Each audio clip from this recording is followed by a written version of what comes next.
சாந்தி. ஓம் சாந்தி. Good morning.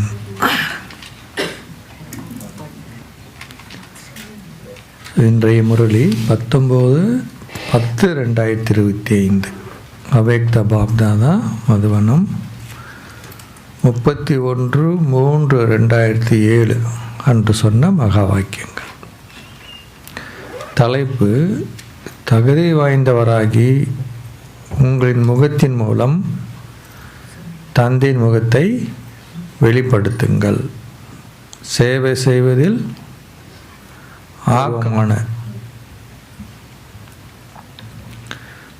ஆக்கப்பூர்வமாக இருப்பதுடன் கூடவே தூய வார்த்தைகள் பேசுவதற்கும் பணிவான ஸ்திதியை கொண்டிருப்பதற்கும் இடையில் ஒரு சமநிலையையும் பேணுங்கள். நிர்மான் அப்படின்னா ஆக்கப்பூர்வமான செயல், நிர்மல் அப்படின்னா தூய வார்த்தைகள், நிர்மான் அப்படின்னு சொன்னால் பணிவாக இருப்பது. ஸோ 2 அர்த்தம் இருக்கு.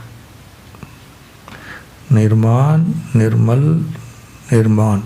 நிர்மான்ன்றது 2 அர்த்தம் இருக்குது. ஒன்று ஆக்கப்பூர்வமானது, அதே மாதிரி நிர்மான்னா பணிவாக இருப்பது.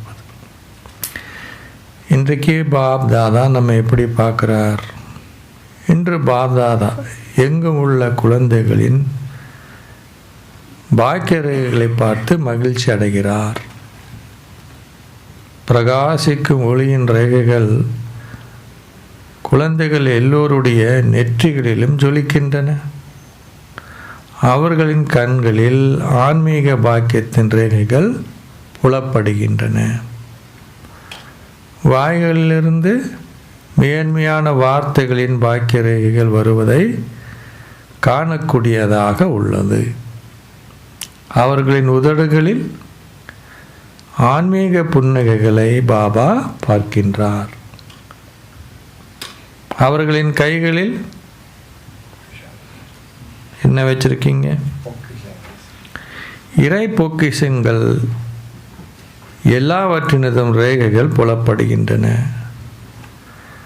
அவர்களின் நினைவில் ஒவ்வொரு அடியிலும் பாபா பல மில்லியன் ரேகைகளை பார்க்கின்றார்.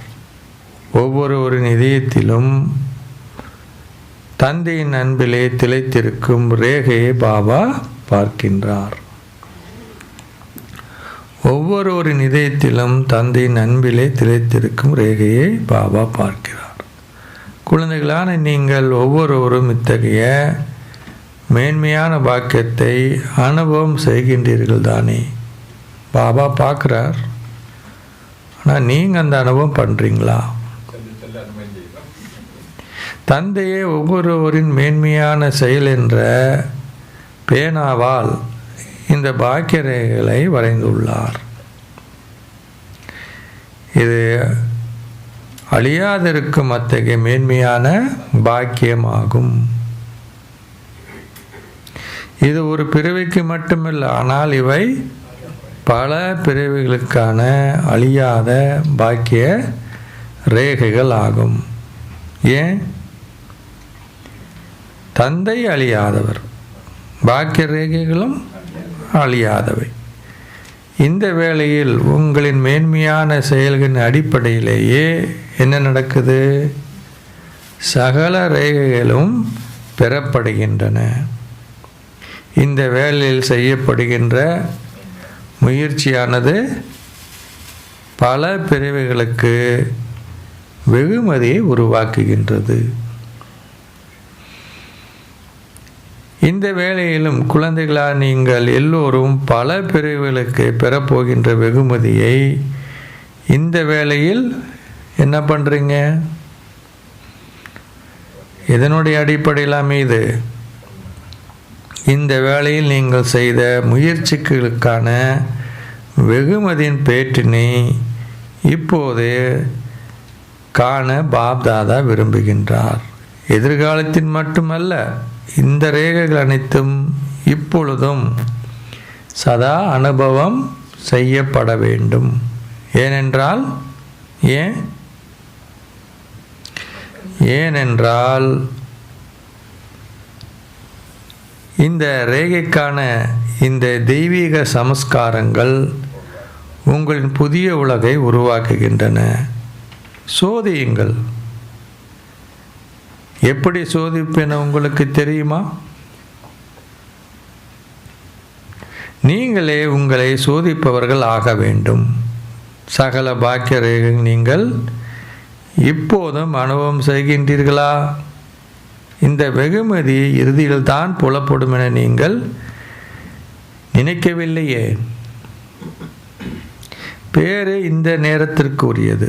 வெகுமதியும் இந்த நேரத்திலேயே அனுபவம் செய்யப்பட வேண்டும். ஏன் அப்படி சொல்றார்?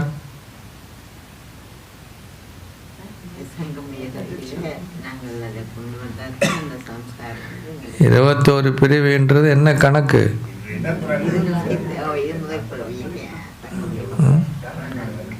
21 பிறவைக்கு பாக்கியத்தை கொடுக்குறேன்றாரு. அப்போ எங்கே போச்சு ஒரு பிறவி?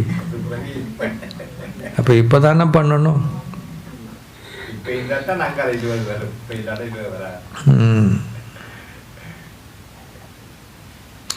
பேர் இந்த நேரத்துக்குரியது. வெகுமதியும் இந்த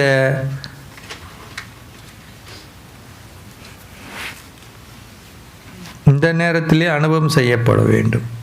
எதிர்கால உலகத்திற்கான சன்சார்னா என்ன? உலகத்துக்கு சமஸ்காரங்கள் இப்பொழுது உங்கள் வாழ்க்கையின் நடைமுறை ரீதியாக அனுபவம் செய்யப்பட வேண்டும். நீங்கள் எதை சோதிக்க வேண்டும்? எதிர்கால உலகில் ஒரே ராஜ்யமே இருக்கும் என எதிர்கால உலகின் சமஸ்காரங்களை நீங்கள் புகழ்கின்றீர்கள். நீங்கள் அந்த உலகை நினைக்கின்றீர்கள் தானே? அந்த உலகை நீங்கள் எத்தனை தடவைகள் ஆண்டீர்கள் என்பது உங்களுக்கு நினைவிருக்கிறதா? அல்லது அதை பாபா உங்களுக்கு நினைவூட்டும் பொழுது மட்டுமே நினைக்கின்றீர்களா? அது எப்படி இருந்தது என்பது உங்களுக்கு நினைவிருக்கிறதா? அது உங்களில் விழிப்புணர்வில் இருக்கின்றதல்லவா? அந்த சமஸ்காரங்கள் இந்த வேளையில் உங்களின் நடைமுறை வாழ்க்கையில் இருக்கின்றனவா? சோதித்து பாருங்கள். என்ன சோதித்து பார்க்கணும்? உங்களின் மனதில், உங்களின் புத்தியில், உங்களின் உறவுமுறைகளிலும் தொடர்புகளிலும், உங்களின் வாழ்க்கையில் உங்களிடம் ஒரே ராஜ்யம் உள்ளதா? அல்லது சில வேளைகளில் ஆத்மாவின் ஆட்சியுடன் கூடவே என்ன மாயின் ஆட்சியும் நடக்கிறதா?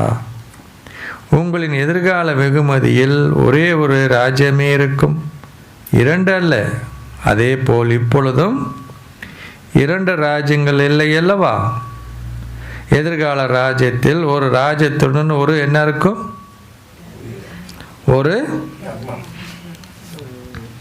ஒரு தர்மம் இருக்கு. அது என்ன தர்மம்?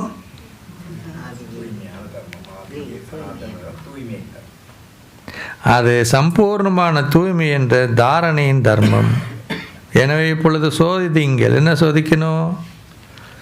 சம்பூர்ண தூய்மை இருக்கிறதா அப்படின்னு என்ன அர்த்தம்? உங்களின் கனவுகளிலேனும் தூய்மையின்மையின் பெயரோ அல்லது சுவடோ இருக்கக்கூடாது. தூய்மை என்றால் உங்களின் எண்ணங்களில், வார்த்தைகளில், செயல்களில் மற்றும் உறவுமுறைகளில், தொடர்புகளில் சம்பூர்ண தூய்மை என்ற ஒரே ஒரு தாரணை மட்டும் கொண்டிருத்தல் என்று அர்த்தம். நீங்கள் பிரம்மச்சரியாக இருக்க வேண்டும். உங்களையே எப்படி சோதிப்பது என்று உங்களுக்கு தெரியுமா? உங்களை எப்படி சோதிப்பது என்பதை அறிந்தவர்கள் உங்களின் கைகளை உயர்த்துங்கள். உங்களை எப்படி சோதிப்பது என்று உங்களுக்கு தெரிந்துள்ளது. எனவே நீங்கள் உங்களை சோதிக்கின்றீர்களா? சோதிக்கின்றீர்களா? ஆசிரியர்களால் உங்களுக்கு எப்படி சோதிப்பது என்று தெரியுமா? இரட்டை வெளிநாட்டுக்காரராக உங்களுக்கு தெரியுமா? ஏனென்றால் தற்சமயம் உள்ள தூய்மையினால் இன்று மக்கள் உங்களின் உயிரற்ற விக்கிரகங்களிடம் தூய்மையை வேண்டுகிறார்கள். தூய்மை என்றால் ஒரே தர்மம். அது இந்த வேளையில் ஸ்தாபிக்கப்பட்டு எதிர்காலத்திலும் தொடர்கிறது. அதே போல் எதிர்காலத்தின் புகழ் என்ன? என்ன புகழ்? ஒரே ராஜ்யம், ஒரே தர்மம். அவற்றுடன் கூடவே சதா சந்தோஷம், அமைதி மற்றும் செல்வம் இருக்கும். அகண்டனா இடையில் நின்று விடாத சந்தோஷம். அமைதி அப்படின்னா நிரந்தரமான அமைதி. வேற என்ன வேணும்? செல்வம், நிரந்தரமான செல்வம். இல்லைன்னா தீபாவளி மாத்திரம் வரும்போது செல்வம், வருஷம் முழுதும் கடனாக இருக்கிறது இல்லை.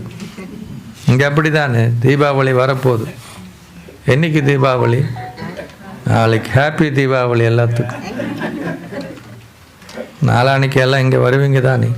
ஈவினிங் இருக்குது, பட்டி இருக்குது, 6:30 ஆரம்பிக்கும், பிரம்ம போஜன் இருக்குது. எனவே உங்களின் சுயராஜ்யத்தின் வாழ்க்கையில் மற்றையது உலக ராஜ்யம். ஆனால் இந்த வேளையில் உங்களின் சுயராஜ்யம் உள்ளது. உங்களையே சோதித்து பாருங்கள். என்ன சோதிக்கணும்? அழியாத சந்தோஷம், இறை சந்தோஷம். நீங்கள் அதை அழியாததாக அனுபவம் செய்கின்றீர்களா? ஏதாவது காரணங்கள் அல்லது வசதிகளின் அடிப்படையில் நீங்கள் சந்தோஷத்தை அனுபவம் செய்வதாக இருக்கக்கூடாது. இல்லையா? நான் நினச்சேன், நடந்துருச்சு சந்தோஷம், எனக்கு கிடைக்க வேண்டியது கிடைக்கும் போது சந்தோஷம், அப்புறம் கிடைக்காத பொழுது கவலை. அப்படி இருக்கக்கூடாது. நீங்கள் பெயர், புகழ் அல்லது கௌரவத்தின் அடிப்படையில் சந்தோஷத்தை அனுபவம் செய்யவில்லை அல்லவா? ஏனென்றால் பெயர், புகழ், கௌரவம், வழிமுறைகள், வசதிகள் போன்றவை அனைத்துமே என்னது? அழியக்கூடியவை மற்றும் தற்காலிகமானவை. அழிகின்ற ஆத்மா ஆதாரங்களின் அடிப்படையில் உங்களால் என்ன பண்ண முடியாது? அழியும் சந்தோஷத்தை அனுபவம் செய்ய முடியாது. எப்படி? அழிகின்ற ஆதாரங்கள் அடிப்படையால் உங்களால் அழியும் சந்தோஷத்தை அனுபவம் செய்ய முடியாது.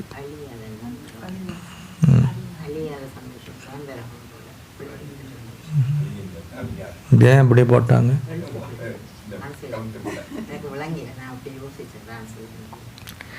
தொடர்ந்து உங்களையே சோதித்து பாருங்கள். இப்பொழுதும் தொடர்ந்து ஏன் வர முடியாத அழியக்கூடிய ஆதாரங்களில் அழியும் சந்தோஷத்தை அனுபவம் செய்ய முடியாது?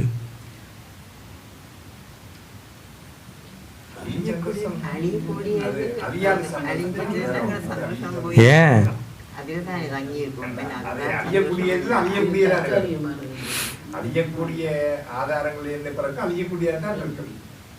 ஏன் அழியக்கூடிய சந்தோஷத்தை கேட்குறீங்க?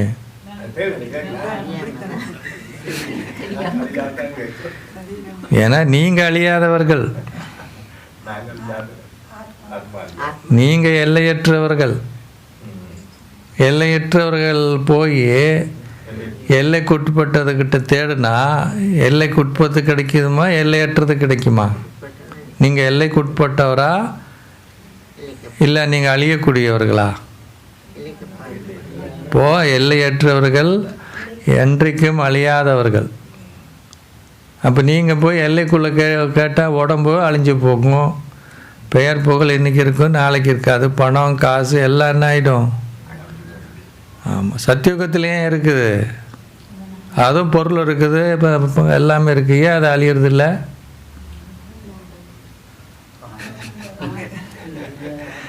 நீங்கள் அதனுடைய ஆதாரத்தில் இல்லை. சத்தியுகத்தில் அதோடைய ஆதாரத்தில் இருக்கிறீங்க, ஆத்மா உணர்வில் இருக்கிறோம். சத்தியம் என்பது மாறாதது, நிலையானது இல்லையா? அதனால் நம்மளுடைய சுகம்தான் இந்த உடம்புக்கு, இந்த இயற்கைக்கெல்லாம் போகும். அதிலிருந்து சுகம் எடுக்கணும்னு இல்லை. அதனால் அதே சுகத்தை கொடுக்கும் இல்லையா? அப்போ என்றைக்கு ஆத்மா எல்லைக்குட்பட்டதுக்குள்ளே தேடுதோ அதுக்கு என்ன கிடையாது, அதுக்கு எவ்வளோதான் இல்லையா? என்றைக்காவது சந்தோஷம், ஐயோ இவ்வளோ சந்தோஷமா, தாங்க முடியலப்பா, திரும்பின பக்கமெல்லாம் சந்தோஷம் சொல்லியிருக்கிறோமா? மற்றதில் என்ன சொல்கிறோம்? பாட்டு கேட்டால் ஏப்பா எல்வா தான் நல்ல பாட்டுன்னா அதையே போட்டு வெறுத்துறது இல்லையா? அப்போது இந்த காது மூலியமாக சாப்பாடு பிரியாணி நல்லா பிடிக்குதுன்னா சொதியும் அதுவும் எவ்வளோ நாள் சாப்பிடுவீங்க? அப்போ ஆத்மா வயசானா சாப்பிட முடியாது இல்லையா? உடம்பு மூலியமாக எதுவுமே அனுபவம் பண்ணுறது என்ன பண்ண முடியாது?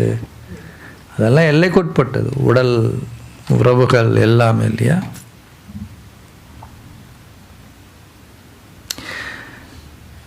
ஸோ பாபா சொல்கிறார், தொடர்ந்து உங்களையே சோதித்து பாருங்கள், இப்பொழுதும் தொடர்ந்தும் செவிமடுப்பதனுடன் உங்களையே சோதித்து பாருங்கள் இல்லையா? அப்பொழுது தற்போதுள்ள சம்ஸ்காரங்களுக்கும் எதிர்காலத்தில் உலகின் வெகுமதிக்கும் இடையில் எவ்வொரு வேறுபாடு உள்ளது என்பதை நீங்கள் அறிந்து கொள்வீர்கள். நீங்கள் எல்லோரும் பிறப்பு எடுத்தவுடனே பாப்தாதாவிற்கு ஒரு சத்தியத்தை செய்துள்ளீர்கள். உங்களின் சத்தியம் என்னென்று நினைவிருக்கிறதா அல்லது அதை நீங்கள் மறந்து விட்டீர்களா? நீங்கள் எல்லோரும் தந்தையின் யாரு? சகபாடிகள் ஆவீர்கள். அப்படின்னு என்ன அர்த்தம்? உலக உபகாரிகள் ஆகுவீர்கள். அமைதி மற்றும் சந்தோஷம் உள்ள புதிய உலகை உருவாக்குபவர்கள் ஆகுவீர்கள் என்று நீங்கள் தந்தைக்கு சத்தியம் செய்திருக்கின்றீர்கள். உங்களுக்கு அது நினைவிருக்கிறதா? உங்களின் சத்தியம் உங்களுக்கு நினைவிருக்கிறதா? ஒரு முறை கேட்டால் எதுவும் சொல்ல மாட்டாங்கன்னு அவர் அட்லீஸ்ட் 2 டைம் 3 டைம் 4 டைம் கேட்குறார். உங்களின் கைகளை உயர்த்துங்கள். இது உறுதியான சத்தியமா அல்லது சில வேளையில் ஏதாவது அதில் கலந்து விடுகிறதா? நீங்களே இறை சம்ஸ்காரங்கள் அடிப்படையில் புதிய உலகை உருவாக்குபவர்கள். இறை சம்ஸ்காரம்னா என்ன அர்த்தம்? அவர் எல்லாத்துலேயும் கடல். மேலே சொன்னார்ல, அவருக்கு என்றைக்காவது இருக்க கொஞ்ச நேரம் சந்தோஷம், கொஞ்ச நேரம் சந்தோஷம் இல்லாமல் இருக்கிறார். சாயங்காலம் கொஞ்சம் சந்தோஷம், காலையில் கொஞ்சம் சந்தோஷம் இல்லை. அவர் என்ன அகண்ட் இல்லையா? நிரந்தரமான சந்தோஷம். ஸோ பாபா சொல்கிறார், அவருடைய சம்ஸ்காரம் தான் இறை சம்ஸ்காரம் என்பது. அடிப்படையில் புதிய உலகை உருவாக்குபவர்கள். இது இந்த வேளையில் மட்டும் முயற்சி செய்கின்ற கேள்வி இல்லை. ஏனென்றால் இந்த வேளையிலும் நீங்கள் முயற்சிக்கான வெகுமதியை அனுபவம் செய்ய வேண்டும். சந்தோஷத்தின் கூடவே அமைதியையும் சோதித்து பாருங்கள்.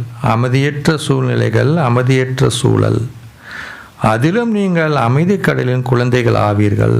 நீங்கள் சதா தாமரை மலர்களை போன்றவர்கள். எனவே உங்களால் அமைதியற்ற சூழலை அமைதியான சூழலாக மாற்ற முடியுமா?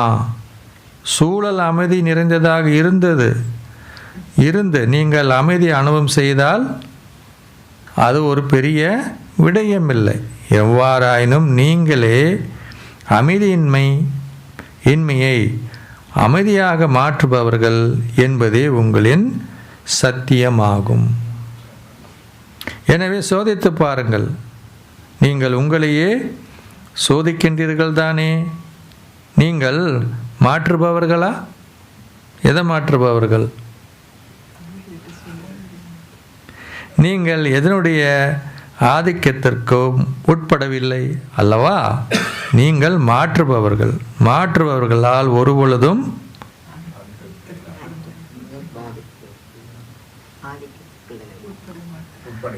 எதனுடைய ஆதிக்கத்துக்கும் உட்படுவது இல்லை அல்லவா? எதனுடைய ஆதிக்கத்துக்கும் உட்பட முடியாது. இந்த முறையில் செல்வம், எல்லையற்ற செல்வம், தனக்கு அதிபதியாக இருக்கும் ஒருவரின் செல்வம் என்ன? தனக்கு அதிபதியாக இருப்பவர்களுடைய செல்வம் என்ன? நீங்கள் யாரு? ஞானம், நற்குணங்கள், சக்திகள், இவையே தனக்கு அதிபதியாக இருக்கும் சுயராஜ்ய அதிகாரியின் செல்வத்தின் வகைகளாகும். எனவே சோதித்து பாருங்கள். உங்களுக்கு இப்பொழுது இந்த ஞானத்தின் முழுமையான விரிவாக்கத்தின் சாரம் என்னவென்று தெளிவாக தெரியும் அல்லவா? இந்த ஞானம் என்றால் என்ன? ஞானம் என்றால் நீங்கள் பாடநெறிகளையும் சொற்பொழிவுகளையும் வழங்குவது என்ற அர்த்தமல்ல. ஆனால் ஞானம் என்றால் புரிந்துணர்வை கொண்டிருத்தல் என்ற அர்த்தம். எனவே ஒவ்வொரு எண்ணமும், ஒவ்வொரு செயலும், ஒவ்வொரு வார்த்தையும் ஞானம் என்றால் விவேகியாக இருத்தல் என்ற அர்த்தம். புத்திசாலியாக இருத்தல் என்ற அர்த்தம் இல்லை. வித்தியாசம் என்ன?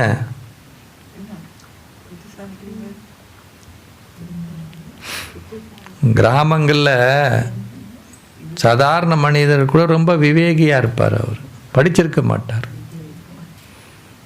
சில பேர் புத்திசாலின்னா நிறைய படிச்சிருப்பாங்க, பண்ணியிருப்பாங்க. விவேகம் என்றாலே பண்புகள் நிறைந்தவர்கள். ஒரு விவேகி அப்படின்னா என்ன அர்த்தம் இல்லையா? நிறைய படிச்சிருக்காரு, அவர் நாகரிகம் நிறைந்தவர்னு என்னவா இருக்கணும்? அவர் நல்லா பண்புள்ளவராக இருக்கும் இல்லையா? ஆனால் இன்றைக்கி அப்படி இருக்கா? உலகத்தில் நிறைய புத்திசாலிகள் இருக்காங்க. சைபர் கிரைம் எல்லாம் எப்படி நடக்குது? பாமரங்கிட்ட நடக்குதா? ரொம்ப புத்திசாலித்தனமாக இருக்கிறவங்கிட்ட நடக்குதா? ஆனால் பாபா நமக்கு என்ன பண்ணுறாரு? தெய்வீக புத்தியை மாற்றுறார். பாபா தானே சொல்கிறார், உங்கள் புத்தி என்ன ஆகுது? கல் புத்தியிலிருந்து தெய்வீக புத்தி தான் என்ன பண்ணுது? விவேகிகளாக மாற்றுது. பாபா கூட வைக்கும்போது நீங்கள் ஞானம் இறந்தவராக இருந்தவண்ணம் எல்லாவற்றையும் செய்கின்றீர்களா? உங்களின் நடைமுறை வாழ்க்கையில் சகல நற்குணம் வெளிப்பட்டு உள்ளனவா? உங்களிடம் சகல நற்குணம் உள்ளனவா அல்லது உங்களின் கொள்ளளவிற்கேற்ப மட்டும் உள்ளனவா?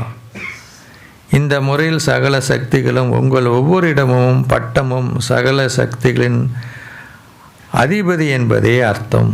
சில சக்திகளை மட்டும் கொண்டவரல்ல. எனவே உங்களிடம் சகல சக்திகளும் முழுமையான அளவில் உள்ளனவா? இரண்டாவதாக, சகல சக்திகளும் சரி, சக்தி இருந்தால் போதாது, அப்போ என்ன வேணும்? இரண்டாவதாக, சகல சக்திகளும் சரியான வேளையில் வேலை செய்கின்றனவா?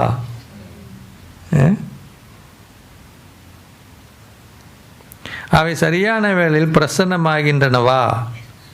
அல்லது அவற்றை பயன்படுத்துவதற்கான காலம் கடந்து சென்ற பின்னரே நீங்கள் அவற்றை நினைக்கின்றீர்களா?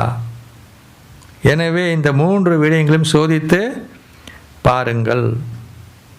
எப்படி? கடந்து போன பிறகு கொஞ்சம் பொறுமையாக இருந்திருக்கலாம், கொஞ்சம் விட்டு கொடுத்துருக்கலாம், கொஞ்சம் அட்ஜஸ்ட் பண்ணியிருக்கலாம். என்ன ஆகி போச்சு? Power to tolerate, power to adjust, power to cooperate எல்லாம் முடிஞ்சு போச்சு. இப்போ பாபா கேட்குறாரு, சக்தியை கூட என்ன பண்ணணும்? கடந்து போன பிறகு யோசித்து பிரயோஜனம் இல்லைங்கிறார். வேற என்ன சொல்கிறார்? மற்ற முறைகளில் சக்திகளை பற்றி நீ கூப்பிட்ட சக்தி வரணும், ஆப்போசிட்டாக வந்து என்ன பண்ணுறதுக்கு? பொறுமை சக்தியே வானா அங்கே திடீர்னு எதிர்கொள்ளக்கூடிய சக்தி வரக்கூடாது. எதிர்கொள்கிற சரீரத்தில் என்ன வரக்கூடாது? சகிப்பு சக்தி வரக்கூடாது. அப்போ பாபா சொல்லார், சில முறையில் சகித்து கொள்ளக்கூடிய சக்தி மற்றவர்களுடைய தவறுகளை, எதிர்கொள்ளக்கூடிய சக்தி உங்கள்கிட்ட இருக்கிற பலவீனங்களை. குழந்தைங்க என்ன பண்ணுறீங்க? ஆப்போசிட்டாக பயன்படுத்துகிறீங்க. மற்றவங்களுடைய பலவீனத்தை எதிர்கொள்கிறீங்க. எப்படி பண்ணலாம்? ஏன் பண்ணலாம்? நம்மளுடைய பலவீனங்களை என்ன பண்ணுறோம்? அது இருக்கும் தானே. 2 நாளைக்கு முன்னாடியே சொன்னார்ல, அது நீ சம்பூர்ணமாகணும்ல, அதுக்கு இன்னும் நேரம் இருக்குல்ல. நம்மளாம் என்ன சம்பூர்ணமாக ஆகிட்டோமா? நமக்கு முன்னாடி இருக்கிறவங்களாம் ஆகிட்டாங்களா என்ன? இந்த மாதிரி நம்மளுடைய பலவீனங்களை என்ன பண்ணுறோம்? சகிச்சுக்கிறோம். ஆனால் ஆப்போசிட்டாக பயன்படுத்த சொல்லார். இது இங்கே பயன்படுத்தணும், அது அங்கே பயன்படுத்தணும். ஸோ பாபா சரியான வேலை பிரசன்னமாக அல்லது அவற்றை பயன்படுத்த காலம் கடந்த பின்னரே நீங்கள் அவற்றை நினைக்கின்றீர்களா? எனவே இந்த 3 விடயங்கள் சோதித்து பாருங்கள். ஒரே ராஜ்யம், ஒரே தர்மம், அத்துடன் என்ன இருக்கணும்? அழியாத சந்தோஷம், அமைதி மற்றும் செழிப்பு. சுயராஜ்யத்தின் இந்த வேளையில் இப்பொழுது நீங்கள் அனுபவிக்கும் இவை எல்லாமே புதிய உலகில் அனுபவம் செய்யப்பட மாட்டாது. இவை எல்லாமே இந்த வேளையில் மட்டுமே என்னாகும், அனுபவம் செய்யப்பட முடியும். அப்படின்னு என்ன அர்த்தம்?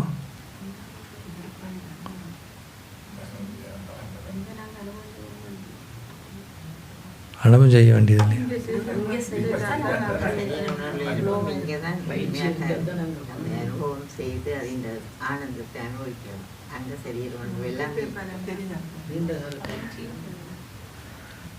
அங்கே நீங்கள் நான் அமைதியாக இருக்கணும் அப்படின்னு என்ன பண்ண வேண்டியதில்லை, முயற்சி இல்லை. அது உங்களுக்கு என்ன ஆகும், இயற்கையாக இருக்கும். ஏன் இயல்பாக இருக்கணும்?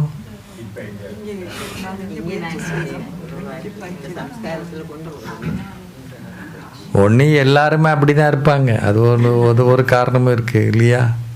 எல்லாரும் ஆத்ம உணர்வில் இருப்பாங்க. சொன்ன மாதிரி அது உங்களுக்கு என்ன ஆகிடும், நேச்சராக சேஞ்ச் ஆகிடும் இல்லையா? அந்த சக்தியை அதுக்கு என்ன பண்ண வேண்டியதில்லை, பயன்படுத்த வேண்டியது அவசியம் கிடையாது. அப்படி இருக்கணுன்ற இது இல்லை.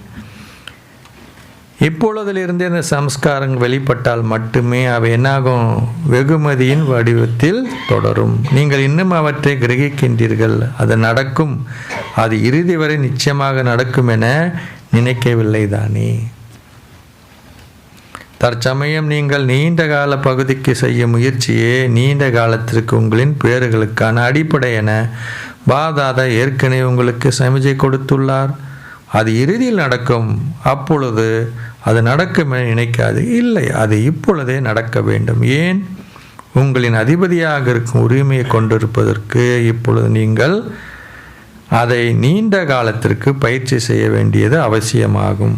ஒரு பிறவியில் உங்களால் உரிமையை கொண்டிருக்க முடியாவிட்டால், நீங்கள் தங்கியிருப்பவராகினால் எப்படி உங்களால் பல பிரிவுகளுக்கு உரிமை கொண்டவராக ஆக முடியும்? இதனாலே எங்கும் உள்ள குழந்தைகளான உங்கள் எல்லோருக்கும் இப்பொழுது காலத்தின் வேகம் மிக துரிதமாக உள்ளது என பாப்தாதா மீண்டும் மீண்டும் சமிஞ்சை செய்கிறார். ஆகவே குழந்தையாக நீங்கள் எல்லோரும் வெறுமன முயற்சியாளர்கள் ஆகக்கூடாது. ஆனால் நீங்கள் என்னாகணும், தீவிர முயற்சியாளராகி இப்பொழுது முயற்சியின் வெகுமதியை நீண்ட காலப்பகுதிக்கு அனுபவம் செய்ய வேண்டும். தீவிர முயற்சியின் அடையாளங்கள் என்னவென்று பாப்தாதா உங்களுக்கு முன்னரே கூறியுள்ளார். ஒரு தீவிர முயற்சியாளர் எப்படி இருப்பார்? சதா மாஸ்டர் அருள்பவராக இருப்பார். அவர் என்னவா இருக்க மாட்டார், எடுப்பவராக. தேவத்தானா கொடுக்கக்கூடிய, லேவத்தானா எடுக்கக்கூடியவர் இருக்க மாட்டார். ஆனால் கொடுக்கின்ற ஒரு தேவராக, தேவதாவாக இருப்பார். என்னிடம் இது இருந்தால் என்னால் முயற்சி செய்ய முடியும். இவர் இதை செய்தால் நானும் அதை செய்தேன். இவர் மாறினால் நானும் மாறுவேன். இவர் மாற வேண்டும், இவர் இதை செய்ய வேண்டும். இவை ஒரு அருள்பவரின் அடையாளங்கள் அல்ல. அதை ஒருவர் செய்தால் என்ன அல்லது செய்யாவிட்டால் என்ன, நான் பாப்தாதாவை போல் பிரம்ம பாபாவை போல் தொடர்ந்து அதை செய்ய வேண்டும். நீங்கள் சாக்கார் ரூபத்தையும் கண்டீர்கள்.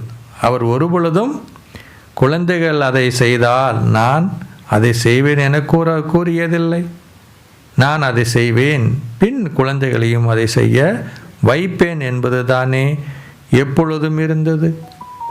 தீவிர முயற்சியின் இரண்டாவது அடையாளம் என்ன? ஹெட்டிங் என்ன இருந்தது? ஆக்கப்பூர்வமான பணியை செய்யும் பொழுதும் சதா எப்படி இருக்கணும்? பணிவாக இருத்தல். இரண்டுக்கும் இடையே ஒரு சமநிலை இருக்க வேண்டும். ஆக்கப்பூர்வமாக இருத்தல் மற்றும் பணிவாக இருத்தல். ஏன்?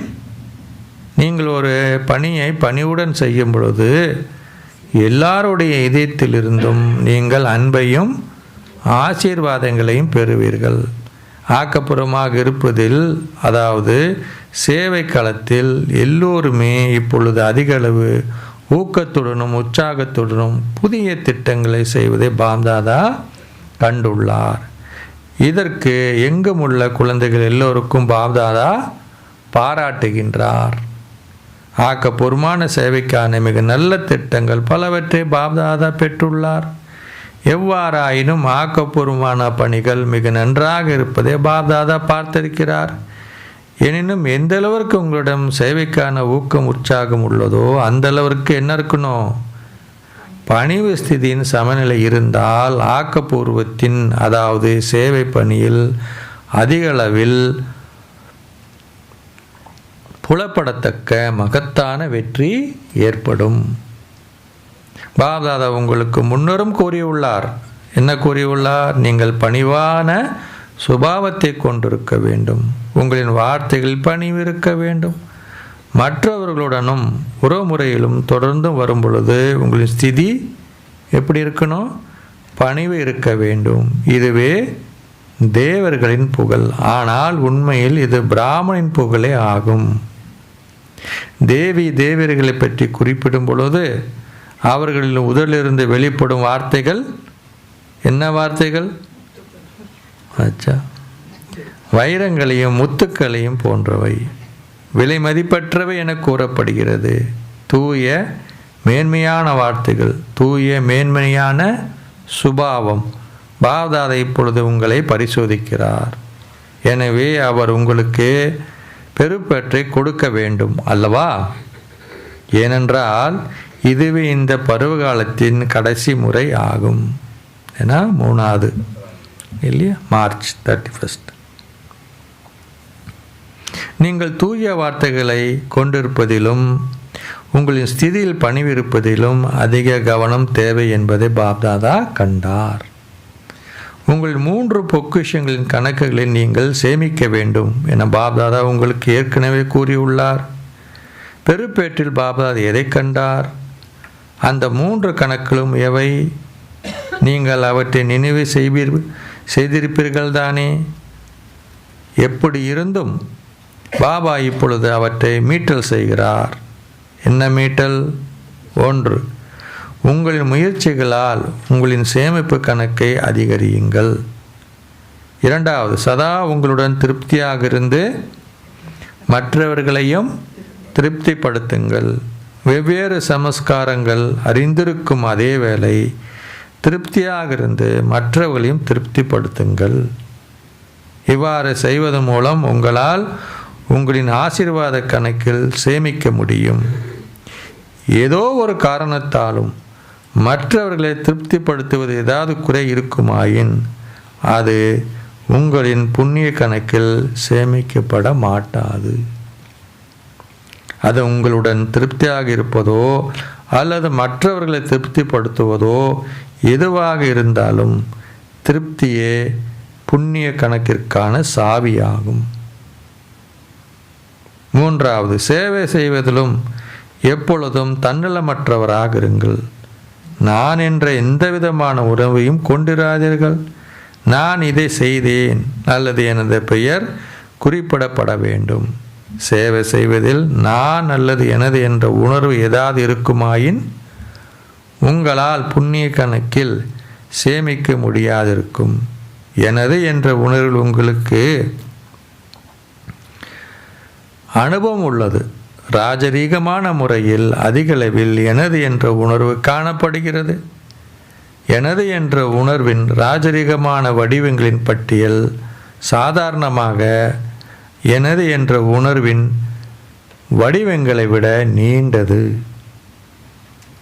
நான் அல்லது எனது என்ற சுயநலமான நோக்கம் இருந்து நீங்கள்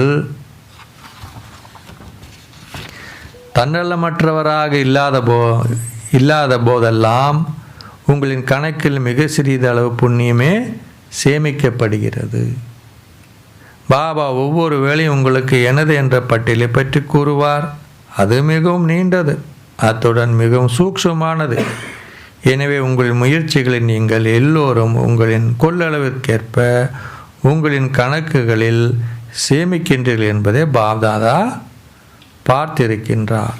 எவ்வாறாயின் இப்பொழுது ஆசீர்வாதங்கள் கணக்கையும் புண்ணிய கணக்கையும்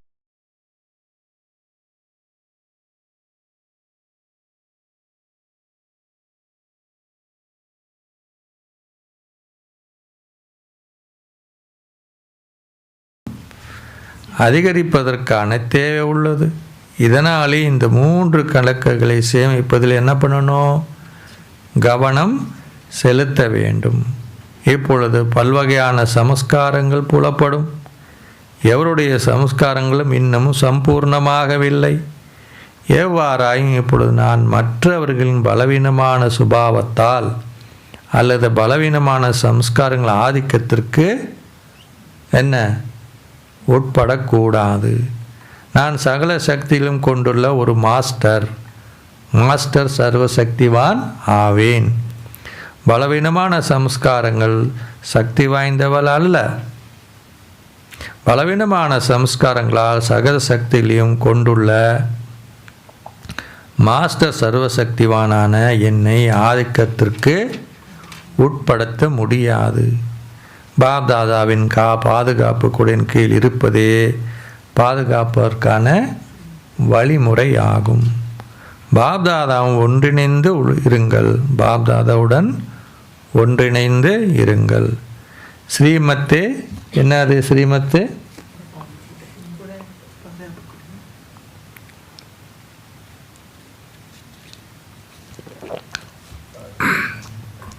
பாதுகாப்பு குடையாகும். இன்று பாப்தாதா உங்களுக்கு ஒரு சமிக்ஞை வழங்குகிறார். என்ன சமிக்ஞை? நீங்கள் ஒவ்வொருவரும் நிச்சயமாக உங்களின் எண்ணங்கள், வார்த்தைகள், தொடர்புகள், உறவுமுறைகள் மற்றும் செயல்களில் புதுமையை ஏற்படுத்துவதற்கான ஒரு திட்டத்தை செய்ய வேண்டும். பாப்தாதா எல்லாவற்றுக்கும் முதல் பெறுபேற்றை பார்ப்பார். என்ன பார்ப்பார்? நீங்கள் என்ன புதுமையை ஏற்படுத்தினீர்கள்? உங்களின் திட்டத்திற்கப்பால் திடசங்கல்பத்தால் உங்களின் திடசங்கல்பத்தால் எந்த பழைய சமஸ்காரத்தை நீங்கள் மாற்றினீர்கள்? பாப்தாதா முதலில் இந்த பெறுபேற்றை பார்ப்பார். நீங்கள் என்ன நினைக்கின்றீர்கள்? பார்க்கட்டுமா வேண்டாவா?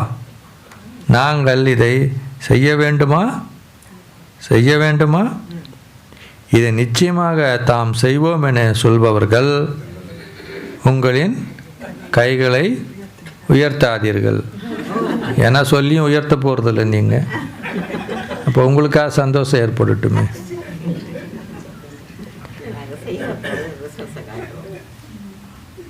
ஸோ பாபா சொல்கிறாரு, அச்சா நீங்கள் இதை செய்வீர்களா அல்லது நீங்கள் மற்றவர்களை பார்ப்பீர்களா?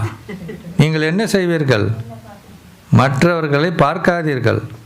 பாப்தாதாவை பாருங்கள். உங்கள் மூத்த தாதிகளை பாருங்கள். அவரிடம் அன்பான மற்றும் பற்றற்ற ஸ்திதி இருந்தது. பாப்தாதா கூறுகிறார், யாராவது நான் என்ற உணர்வையும் எல்லைக்கு உட்பட்ட எனது என்ற உணர்வையும் முடித்த ஒருவரை பார்க்க விரும்பினால் எங்கே பார்க்கணும்? பாப்தாதாவின் இதய சிம்மாசனத்தில் அமர்ந்துள்ள எமது தாதிஜியை பாருங்கள். தாதி பிரகாஷ்மணி. அவரின் வாழ்க்கை முழுவதும் அவர் எப்பொழுதும் நான் அல்லது எனது என்ற எந்த விதமான எல்லைக்குட்பட்ட உணர்விற்கும் அப்பாற்பட்டே இருந்தார். அதன் பெறுபேறு என்னவென்றால், அவருக்கு எவ்வளவுதான் நோய் இருந்தாலும் அவர் வலியின் உணர்வுக்கு அப்பாற்பட்டே இருந்தார். ஒரு வார்த்தை உறுதியாக இருந்தது. உங்களுக்கு ஏதாவது வலி உள்ளதா தாதி? உங்களுக்கு ஏதாவது நடந்ததா என யாராவது கேட்டால் அவர்கள் என்ன பதிலை பெறுவார்கள்? அது எதுவும் இல்லை. இது ஏனென்றால் அவர் தன்னலமற்றவராகவும் பெரிய இதயத்தை கொண்டவராகவும் இருந்தார் இல்லையா?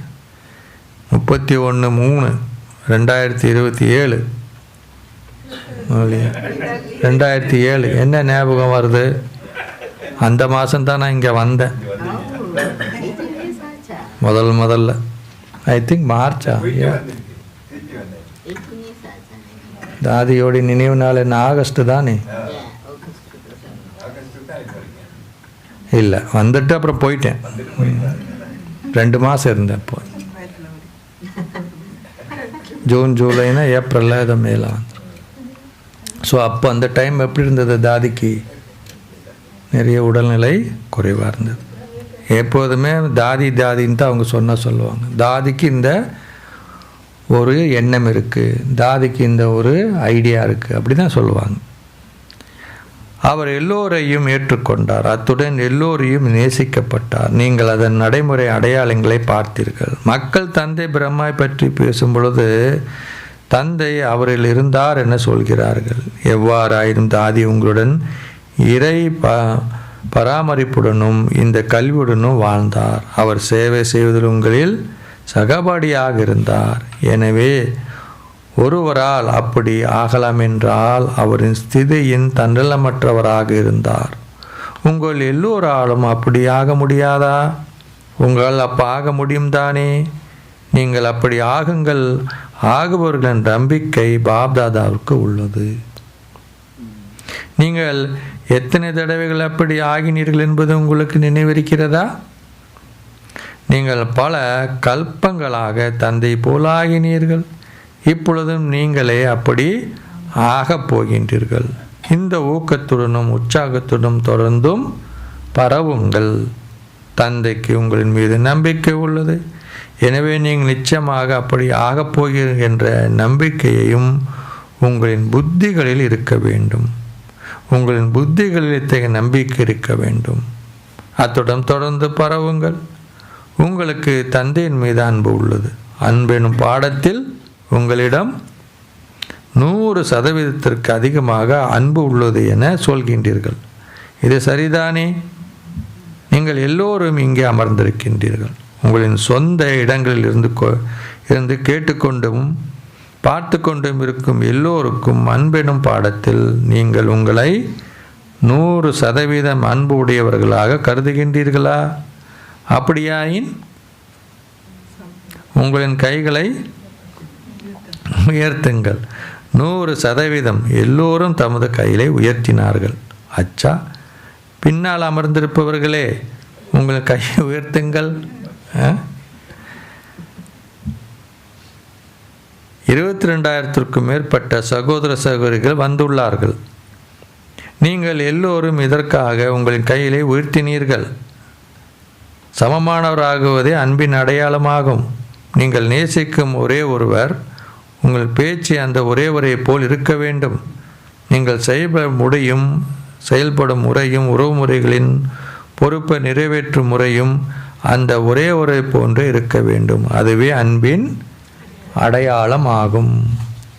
இன்று எல்லோரும் இப்பொழுது ஒரு வினாடியில் கட்டுப்படுத்தும் சக்தி மற்றும் ஆளும் சக்தி வெளிப்படும் சம்ஸ்காரங்களுடன் சுயராஜ்ய ஆசனத்தில் அமரக்கூடியதாக இருப்பதை பாப்தாதா காண விரும்புகின்றார்.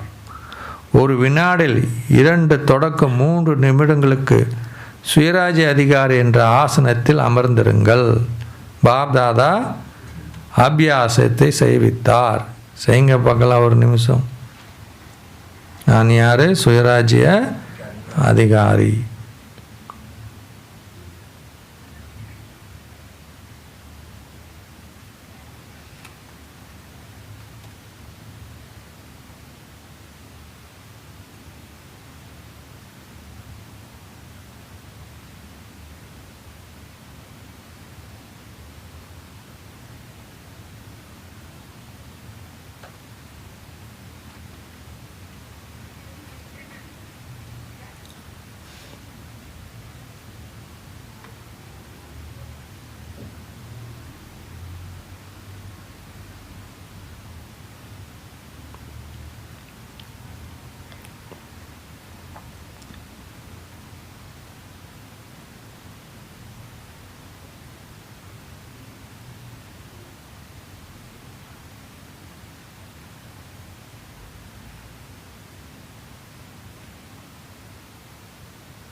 எங்கும் உள்ள குழந்தைகள் எல்லோரிடம் இருந்தும் கடிதங்கள் மூலமும் விஞ்ஞானத்தின் வசதிகள் எல்லாவற்றின் மூலம் பாப்தாதா அன்பையும் நினைவுகளையும் பெற்றுள்ளார். உங்களின் அன்பும் நினைவும் பாப்தாதை வந்து அடைந்துள்ளன. பல குழந்தைகள் தமது இதயத்தின் செய்திகளை எழுதுவதுடன் தமது இதயபூர்வமான உரையாடல்களையும் பாப்தாதாவிற்கு சொல்கிறார்கள். பாபா அந்த குழந்தைகள் எல்லோருக்கும் பதிலளிக்கின்றார். பிரபு எப்பொழுதும் நேர்மையான இதயத்தை இட்டு களிப்படைகின்றார். பாப்தாதாவின் இதயபூர்வமான அன்பும் அவரின் இதயபூர்வமான ஆசீர்வாதங்களும் குறிப்பாக அந்த ஆத்மாக்களுக்காகவே ஆகும். எங்கும் இருந்து உங்களின் செய்திகளையும் நீங்கள் மிகுந்த ஊக்கத்துடனும் உற்சாகத்துடன் செய்த திட்டங்களையும் வழங்கிய உங்கள் எல்லோருக்கும் அவற்றுக்காக பாப்தாதா உங்களை பாராட்டுகின்றார். அத்துடன் உங்களுக்கு இந்த ஆசீர்வாதத்தையும் வழங்குகிறார். என்ன ஆசீர்வாதம்? தொடர்ந்து முன்னேறுங்கள். அத்துடன் என்ன பண்ணணும்? மற்றவர்களை முன்னேற செய்யுங்கள். பல மில்லியன் பாபா வாணியை முடிக்கிறார். பல மில்லியன் கைப்பிடி அளவினரான அந்த கைப்பிடியிலும் வெகு சில அதிமேன்மையான பாக்கியசாலியான உள்ள பாப்தாதாவின் குழந்தைகள் எல்லோருக்கும் பாப்தாதாவின் விசேடமான அன்பும் நினைவுகளும். பாப்தாதா குழந்தைகள் எல்லோருக்கும் அவர்களின் தைரியம் மற்றும் ஊக்கம் உற்சாகத்துக்கான பாராட்டுக்களை வழங்குகின்றார். பாப்தாதா எதிர்காலத்திற்காகவும் தீவிர முயற்சியாளர் ஆகுவதற்காகவும் ஒரு சமநிலையை பேணுவதற்காகவும் பல மில்லியன் மடங்கு ஆசீர்வாதங்களை வழங்குகின்றார். உங்கள் எல்லோருடைய பாக்கிய நட்சத்திரம் சதா பிரகாசிக்க வேண்டும் என்றும் நீங்கள் தொடர்ந்து மற்றவர்களின் பாக்கியத்தை அதிகரிக்க வேண்டும் என்றும் பாப்தாதா உங்களுக்கு ஆசீர்வாதங்களை வழங்குகின்றார். உங்களின் சொந்த இடங்களில் இருந்து பார்த்து கொண்டும் கேட்டுக்கொண்டும் இருக்கும் எங்கும் உள்ள குழந்தைகள் எல்லோரையும் பாப்தாதா பார்க்கின்றார். அத்துடன் உங்களை இட்டு மகிழ்ச்சியும் அடைகிறார். தொடர்ந்தும் பார்ப்பதுடன் மதுவனத்தின் அழகை அதிகரியுங்கள்.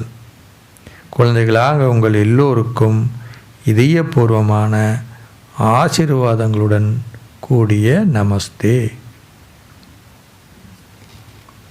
ஆசீர்வாதம்.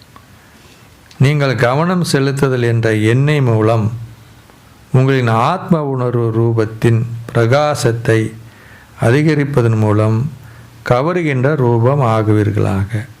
நீங்கள் கவனம் செலுத்தல் என்ற எண்ணெயின் மூலம் உங்களின் ஆத்ம உணர்வு ரூபத்தின் பிரகாசத்தை அதிகரிப்பதன் மூலம் கவருகின்ற ரூபம் ஆகுவீர்களாக.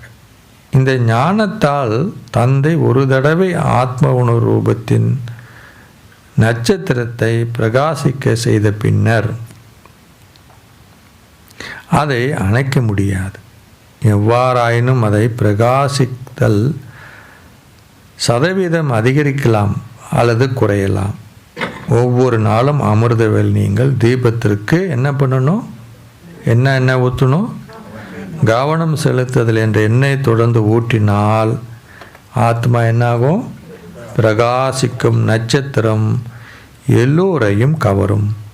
எண்ணெயை தீபத்தில் ஊற்றும் பொழுது அது சதா எரிந்து கொண்டு இருக்கும். இந்த முறையில் கவனம் செலுத்துதல் என்றால் என்ன அர்த்தம்? கவனம் செலுத்துதல் என்றால் கவனம் செலுத்துதல் என்றால் தந்தை நற்குணங்களையும் சக்திகளையும் உங்களுக்குள் பதித்து கொள்ளுதல் என்று அர்த்தம். அத்தகைய கவனத்தை செலுத்துவதன் மூலம் நீங்கள் கவருகின்ற ரூபம் ஆகுவீர்கள். ஸ்லோகம். எல்லையற்ற விருப்பமின்மைக்குரிய மனோபாவத்தை கொண்டிருந்து ஆன்மீக முயற்சியின் விதையை வெளிப்படுத்துங்கள். எல்லையற்ற விருப்பமின்மைக்குரிய மனோபாவத்தை கொண்டிருந்து ஆன்மீக முயற்சியின் விதையை வெளிப்படுத்துங்கள். அவ்யக்த சமிக்ஞை. உங்களின் மனதாலும் யோக சக்திகளாலும் உங்களிலும் மற்றவர்களிலும் பரிசோதனை செய்யுங்கள். யோக சக்தியை சேமிப்பதற்கு கர்மத்திற்கும் யோகத்திற்கும் இடையிலான சமநிலைக்கான உங்களின் பயிற்சியை அதிகரியுங்கள். செயல்களை செய்யும் பொழுது சக்தி வாய்ந்த யோக ஸ்திதி இருக்க வேண்டும். இந்த பயிற்சியை அதிகரியுங்கள். கர்ம யோகம்னு சொல்கிறோம். சேவை செய்வதற்காக நீங்கள் எப்படி புதிதாக கண்டுபிடிக்கின்றீர்களோ அதே போல் இந்த விசேடமான அனுபவங்களின் பயிற்சிக்கும் நேரத்தை ஏற்படுத்தி கொள்ளுங்கள். புதுமை ஏற்படுத்துவதுடன் எல்லோருக்கும் ஓர் உதாரணம் ஆகுங்கள். ஓம் சாந்தி. இன்னைக்கு என்ன? இன்று மாதத்தின் 3ஆம் ஞாயிற்றுக்கிழமை, உலக தியானத்திற்கான நாள். இதில் சகல ராஜயோகி தபஸ்வி சகோதர சகோதரிகளும் மாலை 6:30 7:30 வரை ஒன்று கூடிய தியானத்தில் இருப்பார்கள். இந்த விசேட யோகம் செய்யும் வேளையில் எல்லாரும் ஒரு சங்கல்பத்தில் செய்யணும். என்ன செய்யணும்? ஒரு மாஸ்டர் சர்வசக்திவானாக இருக்கும் சக்தி வாய்ந்த ரூபத்தில் ஸ்திரமாக இருந்து சகல பஞ்சபூதங்களுக்கும் அத்துடன் ஆத்மாக்களுக்கும் தூய்மை கதிர்களை வழங்கி எல்லோரையும் அத்துடன் எல்லாவற்றையும் சத்தோபிரதானாக்குகின்ற சேவையை செய்யுங்கள். இதுதான் நீங்கள் முடிஞ்ச அளவுக்கு இங்கே வாங்க, இல்லைன்னா வீட்டில் கண்டிப்பாக பண்ணணும். அந்த நேரத்தில் ஒரே சங்கல்பம் இல்லையா, அது உலகம் முழுவதுலேயும் பண்ணக்கூடிய ஒரே சங்கல்பத்தோடைய செய்ய வேண்டும். அச்சா. ஓம் சாந்தி. ஸோ என்ன சொல்கிறாங்க பாபா இன்னைக்கு நமக்கு? ஒவ்வொருத்தராக சொல்லுங்கள். கும்பலோட கோயந்தா போட்டு ஒன்றும் தெரியாது. சொல்கிறவங்க கை தூக்குங்க, சொல்லுங்கள். சொல்லுங்கம்மா.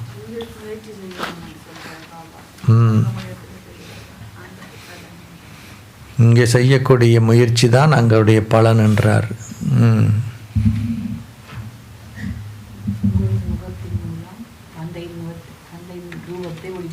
ஆமாம், நீங்கள் தந்தைக்கு உடல் இல்லை இல்லையா?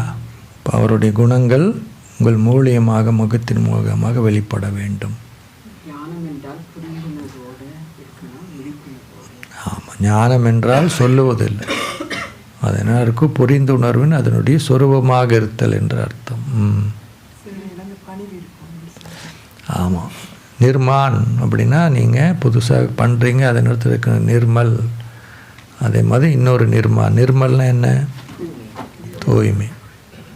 அதே மாதிரி நிர்மான்னா பணிவாகவும் இருக்க வேண்டும்.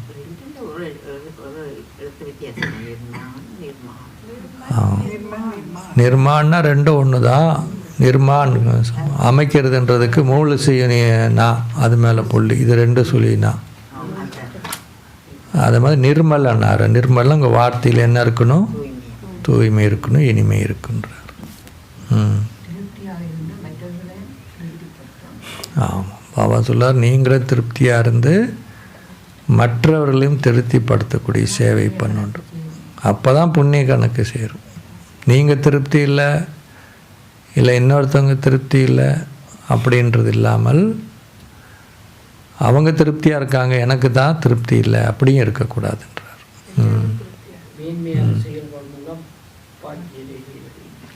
ஆமாம், செயல்கள் தான் உங்களுக்கு என்ன பண்ணும்? உங்களுடைய ரேகைகளை அதிகரிக்கும். என்ன சோதிக்கணும்?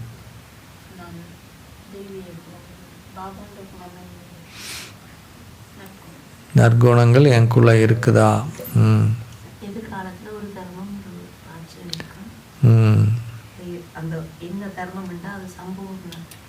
தூய்மையுடைய தர்மம். ஆமாம், தீவிர முயற்சியாளர்னா மாஸ்டராக இருப்பது.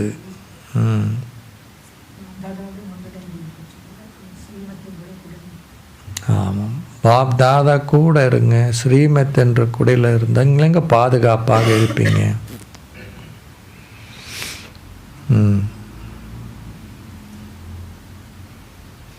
5 பேஜ் வாணி சொன்னார் பாபா. 5 லைன் வரல இன்னும். உலக மாற்றத்துக்கு காரணமானவைகள் என்ன குணங்கள் இருக்கு,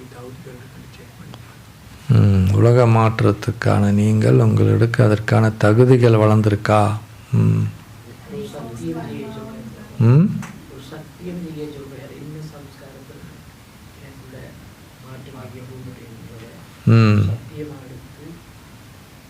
அதை மாற்றம் பண்ணுங்கன்றார். புதுமையை கொண்டு வர சொல்கிறார். ஆமாம், பணிவு. அதே நேரத்தில் பாபா சொல்கிறாரு தூய்மை, வார்த்தைகளில் நிர்மான்னா ஒரு செயலை நடைமுறையில் கொண்டு வர்றது.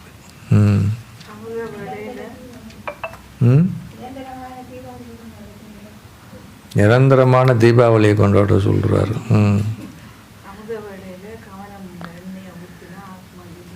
ஆமாம், பாபா சொல்கிறார் கவனம்னா அதுக்கு என்ன அர்த்தம் சொன்னார்? நற்குணங்கள், சக்திகள், அதனுடைய எண்ணெயும் உங்களுக்குள்ளே நிறைச்சிக்கணுன்றார். அப்போ என்ன பண்ணுன்னா இல்லையா, ஆத்மா என்றது பிரகாசிக்கும் அப்படிங்கிறார்.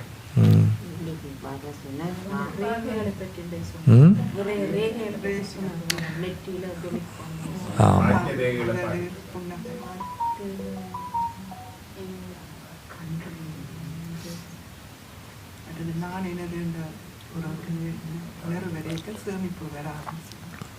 அதுக்கு என்ன உணர்வு, அதுக்கு என்ன உதாரணம் கொடுத்தாரு பாபா? தாதியோடைய உணர்வு கொடுத்தாரு இல்லையா? ஆமாம்,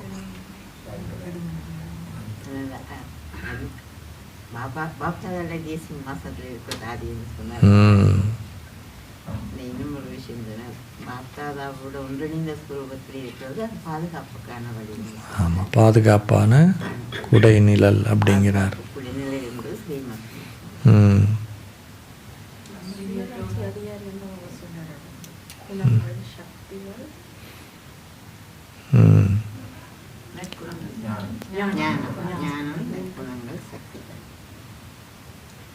அதுவும் என்ன சொன்னார் பாபா?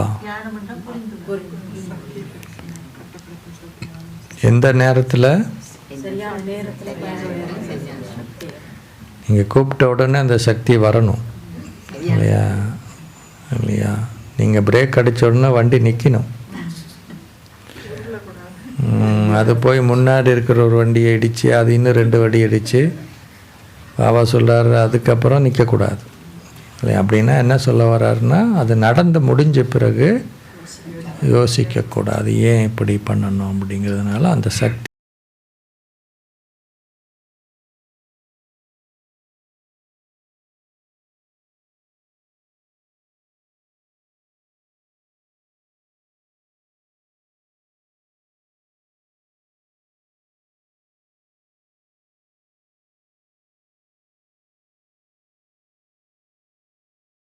அந்த நேரத்தில் வரணும். சக்தி கூட தவறாக வரக்கூடாதுன்றார். என்ன சொன்னீங்கம்மா?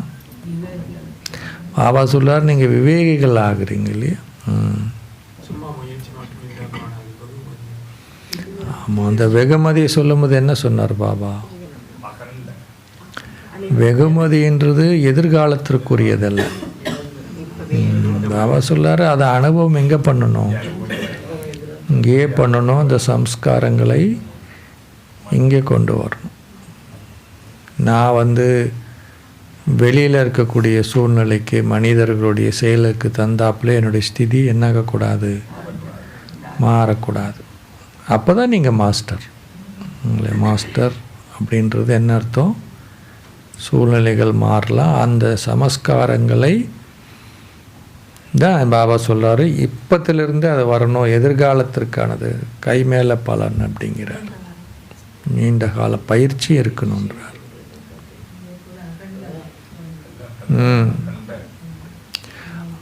ஆமாம், நிரந்தரமாக இருக்கணும். இப்போ பார்க்க போனால் நம்ம பாபா கிட்ட வந்திருக்கிறது அதுக்கு தானே. அப்பப்போ சந்தோஷமாக இருந்தோம், அப்பப்போ அமைதியாக இருந்தோம். ஏன்னா நமக்கு எப்படி சாதகமாக நடக்கக்கூடிய விஷயங்கள் நடக்கும்போது நம்ம சந்தோஷமாக இருந்தோம், இல்லாத போது அமைதி இல்லாமல். அதனால் நம்ம ஒரு பொழுதும் சொல்ல முடியாது நான் வாழ்க்கையில் அமைதி இல்லாமல் இருந்தேன், சந்தோஷமாக இல்லாமல் இருந்தேன்னு சொல்ல முடியாது. ஆனால் ஆத்மா தேடுறது என்ன? 24/7 எப்படி இருக்கணும்? ஹாப்பியாக இருக்கணும், சந்தோஷமாக இருக்கணும். காரணம் என்னென்னா, ஆமாம்பா, பாபா சொல்கிறாரு, எல்லையற்றவர்கள் நீங்கள் இல்லையா. எல்லையற்ற ஒரு ஆத்மா பண்ண ஒரே பெரிய தப்பு, தேடினது தவறான இடத்துல தேடிட்டுது இல்லையா. தானே சொல்கிறோம். ஒரு அம்மா ஸ்ட்ரீட் லைட்டில் போய் ஏதோ தொலைச்சிட்டேன்னு தேடிகிட்டே இருந்தது. கூட சேர்ந்து எல்லாம் தேடினாங்க. கடைசியில் ஒருத்தர் கேட்டார், எங்கம்மா தொலைச்சேன்னா, ஏன் அங்கே தேடலன்னா, அந்த மாதிரி தான் இப்போ எல்லோரும் சேர்ந்து தொலைச்சிட்ருக்குறாங்க. இந்த வெளிச்சத்தில் தொலைச்சது உள்ளோ, அது ஆனால் அது இருட்டாக இருக்குது. பாபா என்ன பண்ணுறாரு, அங்கே தான் விளக்கு ஏற்றுறாரு இல்லையா, ஆத்ம தீபத்தை ஏற்றுறாரு இல்லையா. அப்போ பாபா சொல்கிறார், எங்கே தேடினியோ எங்கே தொலைச்சியோ அங்கே தேடணுங்கிறார். அதனால் பாபா சொல்கிறார், ஏன்னா ஆத்மா எல்லை இல்லாதது, நிரந்தரமானது. அப்போ வேண்டுதான், அதுக்கு என்ன வேண்டியிருக்கு, ஆனால் முயற்சி பண்ணுது இல்லையா, அதில் கிடைக்குமா இதில் கிடைக்குமா அப்படின்னு. ஆனால் அதுக்கு தெரியும், எனக்கு நான் ஒன்று தேடிக்கிட்டு இருக்கேன், அது இன்னும் கிடைக்கவே இல்லைன்னு. அதனால தான் கோயிலுக்கு போகிறோம், சாது சன்னியாசி வரோம், அங்கே போகிறாங்க இங்கே போகிறாங்க. ஆனாலும் தேடல் இருந்துக்கிட்டே தானே இருக்குது. காரணம் என்னென்னா, எல்லை இல்லாத கூட தொடர்பு ஏற்படுத்தலை, எல்லை இல்லாதது கிடைக்கல. ஏன்னா தானே ஒரு எல்லை இல்லாதவன்றதை மறந்துடுச்சு ஆத்மா. அதனால தான் பாபா சொல்கிறார்.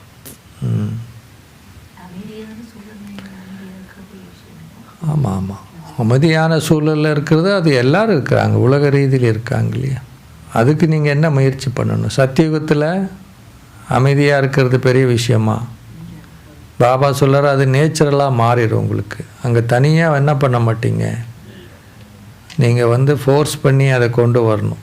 அங்கே உங்களுக்கு மாஸ்டர் சர்வசக்தியானலாம் பேரெல்லாம் இருக்குமா என்ன, அந்த பேரெல்லாம் இருக்காது அங்கே. இந்த மாஸ்டர் சர்வசக்திவான்ற பேர் எங்கே தான் இல்லையா. கண்ட்ரோலிங் ரூலிங் பவரெல்லாம் எங்கே பண்ண வேண்டியிருக்கு, இங்கே தான் இருக்கணும் இல்லையா. அதனால் சத்தியுகத்தில் போய் நான் ராஜ்யம் பண்ணுறேன்னு கூட லட்சுமி நாராயணன் சொல்ல மாட்டாங்க. ராஜ்யம் பண்ணுறதுன்னா அங்கே என்ன இருக்குது ராஜ்யம் பண்ணுறதுக்கு இல்லையா. இப்போ மது பண்ணுறதுக்கு இங்கெல்லாம் இருக்குது. அஃப்கோர்ஸ் தாதிங்கெல்லாம் ஒரு சிஸ்டமும் பண்ணிட்டாங்க. ஆனால் அந்த சிஸ்டம் பிரகாரம் எல்லாம் நடக்குது தானே. இப்போ மதுபனில் போனால் அந்தந்த டிபார்ட்மெண்ட் அவங்க பாட்டுக்கு என்ன பண்ணுறாங்க. அவங்களுக்கே எத்தனை வருஷம் ஆகி போச்சு, இப்போல்லாம் 50 வருஷம் 60 வயசாச்சு. இன்னும் போய் அங்கே யாராவது இன்ஸ்ட்ரக்ஷன் கொடுத்துட்ருப்பாங்களே என்ன, இல்லை அவங்களுக்கே தெரியும்ல. ஆனால் ஆரம்பத்தில் கொண்டு தான் பாபா சொல்லார், எல்லாமே என்ன பண்ண வேண்டியிருக்கு. அப்போது அதையும் இங்கே தான், அப்போ இங்கேயும் ஒரு ஃபேமிலி மாதிரி தான் இருக்குது, அங்கேயும் அப்படி இருப்பாங்க.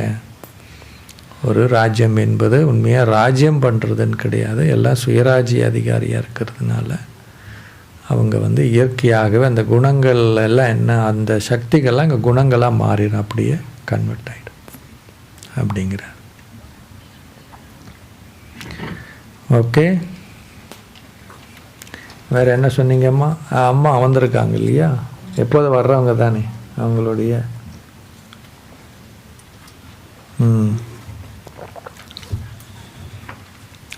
ஓகே, ஒரு நிமிஷம் அமைதியாக.